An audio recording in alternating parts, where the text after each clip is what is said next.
Now to the ongoing investigation into the power abuse scandal that brought down former President Park Geun-hye. The decision is expected by Wednesday morning on whether one of Park's former top aides, Woo Byung-woo, will be arrested. Woo faces a number of charges, including abusing his power to help Choi Soon-sil in her alleged meddling in government affairs and his interfering, allegedly, with the investigation. Here's Lee Unshin with more. State prosecutors are seeking to add one more name to the roster of inmates at the Seoul Detention Center, who have been locked up in the wake of the massive corruption scandal that led to Park Geun-hye's impeachment, including a number of high-profile officials. The Seoul Central District Court is currently reviewing an arrest warrant request filed Sunday for Park's former senior presidential secretary for civil affairs, Woo Byung-woo.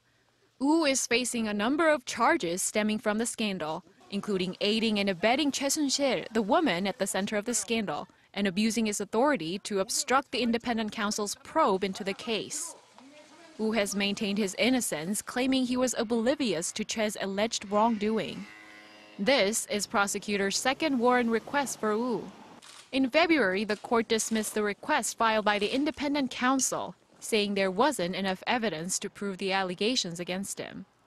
But legal experts say Woo may not be so lucky this time, as many former Park administration officials are now behind bars on corruption charges related to the scandal. The court is expected to rule on the warrant either late Tuesday evening or early Wednesday at the latest.